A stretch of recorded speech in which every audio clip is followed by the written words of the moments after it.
तोंड टॉयलेटच्या सीटमध्ये कोंबलं आणि अनोळखी मुलीशी बोलणं एका वृद्धाला चांगलंच भोवलं।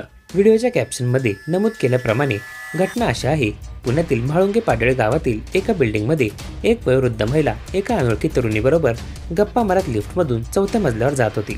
4था मजला येताच वयोवृद्ध महिला लिफ्टमधून बाहेर पडली आणि ती दार उघडून तिच्या फ्लॅटमध्ये गेली। यावेळी ती अनोळखी तरुणी देखील वयोवृद्ध महिलेला एकटं पाहून तिच्या मागोमाग गेली आणि तिने वृद्ध महिलेवर जीवघेणा हल्ला केला। चोरीच्या उद्देशाने आलेल्या या तरुणीने घरात शिरताच तिने ओढणीच्या साहाय्याने वृद्ध महिलेचा गळा आवळून तिचे दागिने काढून घेतले। त्यानंतर तिने धमकावत महिलेकडून आणखी दागिने आणि पैशांची मागणी केली।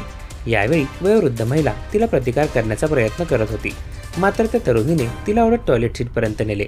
धक्कादायक बाब म्हणजे त्यानंतर वृद्धेचे डोके टॉयलेट सीटच्या भांड्यात कोंबले आणि वरून पाणी सोडले, जेणेकरून गुदमरून त्या महिलेचा जीव जाईल।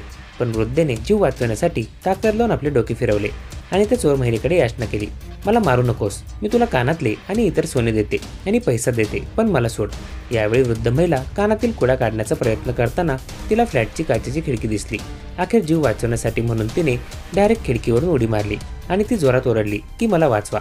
हा सर्व प्रकार घडत असताना समोरच्या फ्लॅटमधील गॅलरीत उभ्या असलेल्या एका महिलेने पाहिला आणि तिने तिच्या मुलांना तात्काळ याची माहिती दिली। अखेर 2 तरुण काही मिनिटात घटनास्थळी पोहोचले आणि त्यांनी दार तोडून वृद्ध महिलेचा जीव वाचवला। तसेच चोरीच्या उद्देशाने आलेल्या महिलेलाही रंगे हात पकडून पोलिसांच्या स्वाधीन केले गेले।